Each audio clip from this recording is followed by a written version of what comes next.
Hey there gang, Katsuie back with another Fake Grand Order video, and we gotta rev up because there is a new event coming soon to NA. GUDA GUDA Shin Yamataikoku. Now there's actually a lot of cool stuff surrounding this event, ranging from some great freebies to some cool banner servants to one particularly neato craft essence I think is absolutely worth mentioning. So we're going to be going over all of that regarding the event. Hopefully we'll get you a little more stoked for this because I particularly love GUDA GUDA events. I would like to see as many people play them as possible.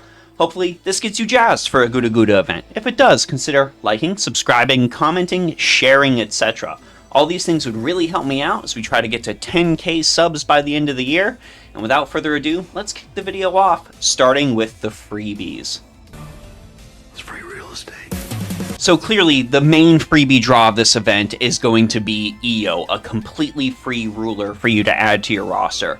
Overall, I think she is a fairly interesting character. She is an AoE arts type ruler. She's got some ability to increase her Noble Phantasm damage, and with a clear NP5, she shouldn't really have that much trouble farming. She also has the ability to inflict Evil Curse, so giving her any sort of command codes that inflict a curse are going to be a fairly powerful option for you. Sort of a more budget, Ashia Domin, Van Gogh, shooting Doji style of play. You're going to be able to do some fun stuff as Evil Curse slowly eats away at your opponents.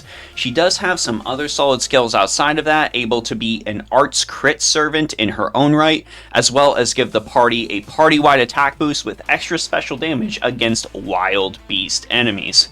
I think Io is really a can't-miss servant, mainly due to the fact that she is an extra class. Those are few and far between when it comes to supply, so if you don't have a ruler on your team yet for whatever reason, make sure you make some time to get all 5 copies of Io. I also want to provide special mention of the command code Consort of the Sun.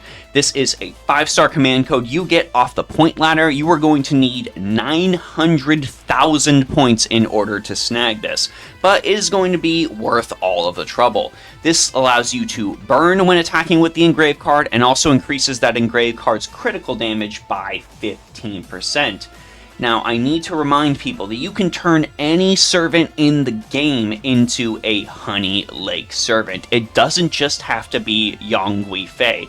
Just go ahead and outfit their cards with as much burn as you need. Go ahead and give them Honey Lake and you will see their damage ratchet up. Consort of the Sun, another great addition to that roster of command codes. Be sure to go ahead and pick it up and put it on your most damaging card if you are running any servant as your Honey Lake servant.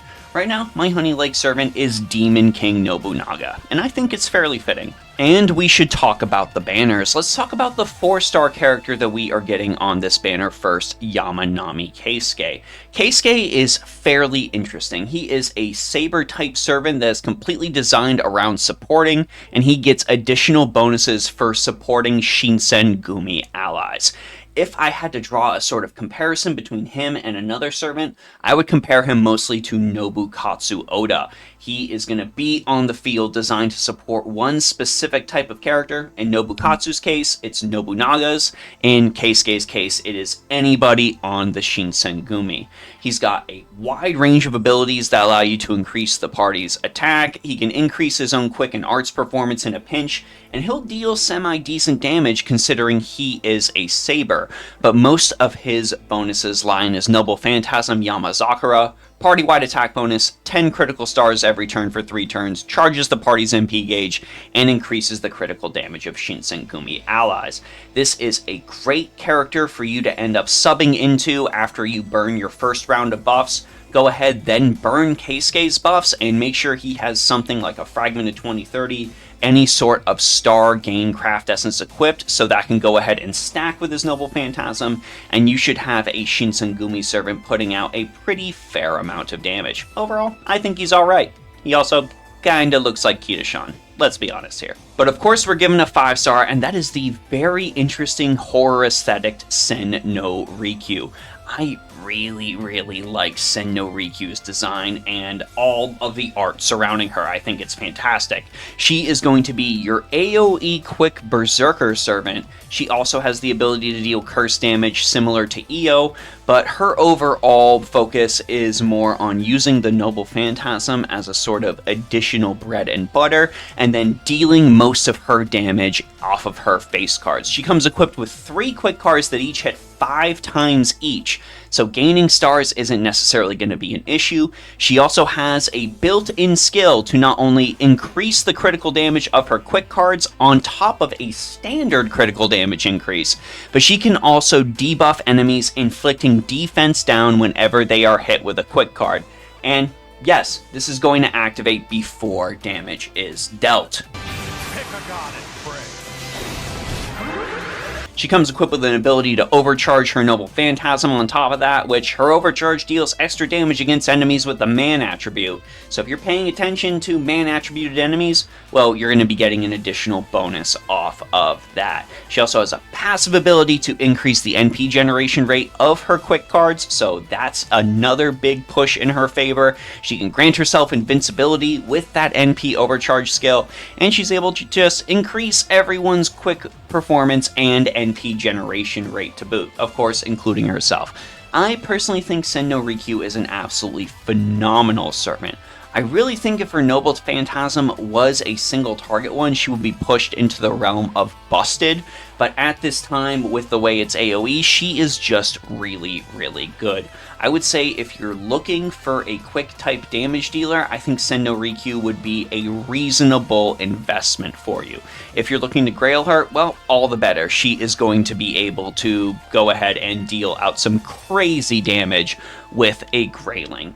Now, just remember that with a lot of Berserker servants, their natural star weight is bad. So if you can't generate enough critical stars to ensure every single star is going to go to a card, well, Sen no Rikyu might not necessarily deal a lot of damage. But with the addition of Mighty Brave Chains upping overall critical percentages, as well as Sen no Rikyu's, of course, insane built-in star generation, I don't think that's really going to be a big problem for you, even if you just invest a little bit into her kit. I think she's going to start paying you back in dividends the second you end up pulling her. And also from the banner, Resentment from the Underworld, a 5-star craft essence I think is absolutely awesome. This type of craft essence has started to become few and far between. This one gives the equipped servant a permanent ignore invincibility. Grants a little bit of buster, NP damage a solid amount, but the most important thing is that permanent ignore invincibility. These craft essences are amazing for challenge quests. They are basically a way for you to cheat your way around a lot of dodge mechanics, a lot of dodge skills. They make for excellent boss slaying contributions. Overall, if you don't have these craft essences, I would hope that you are able to pick one up on the Sen no Rikyu banner. Overall, this is just fantastic. Seeing another opportunity for Ignore Invincibility popping up, one really focused around Buster servants. Maybe I can finally unequip Decapitating Bunny 2018. Maybe not though, the art is kind of great. And the final big thing worth mentioning, were you not excited about Sen no Rikyu? Were you not excited about Yamanami Teisuke? Well, there's no worries, because they are literally rerunning every single limited GUDA GUDA servant up to this point. Mori Nagiyoshi is going to be right up on every single banner since he is a 3-star. But other than that, we are getting absolutely everybody else.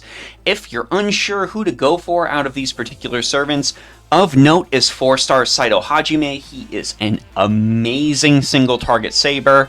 Of course, Queen Himiko is an excellent buster support ruler. A lot of people love Demon King Oda Nobunaga for her aesthetic, and she has gotten significantly better with multiple buffs, and the same can be said for Okita Soji. Also of special mention in this event, Okita Soji Alter is receiving not only a costume, but also a buff to her skills. So if you've been worried about pulling her because of anything related to power, maybe wanting more costumes, well, you can put those fears to rest, because it's actually a pretty dang solid buff, I I have to say. This strengthening grants Okita Soji a really strong bonus against Sky attribute enemies. It may not seem like that much of a push, but overall, any sort of bonus to Kyokuchi is very welcome. That extra damage can end up mattering in a longer fight. Mori Nagiyoshi is also going to be getting a buff to his Blood-Soaked Recklessness skill. This is going to grant him an on-buff effect for 3 turns instead of it just being for 3 attacks. Should allow those of you who don't want your Mori Nagiyoshi to die, myself included, to allow him to survive longer on the battlefield and contribute more. Overall, I think it's a fantastic thing for his kit, and it should have been included in the first place. But anyways, that's all I got for you on this new GUDA GUDA event, other than you need to clear Yuga Kshetra in order to even participate in it, so you better go play Dragon Ball Z Battle of the Gods immediately if you haven't already to make sure you can contribute to this event. What do you think is going to be the best thing included in Shin Yamataikoku? Go ahead and let me know down in the comments section below. As you're heading down there, be sure to check out Discord, Patreon, and Ko-fi. Huge thanks to everyone across all those platforms for their support, and a big thanks to you here on YouTube for watching the video to the very end. Anyways, gang, that's it for me, Kawaii50. I hope you all have a phenomenal day, and I will see you all in the next one.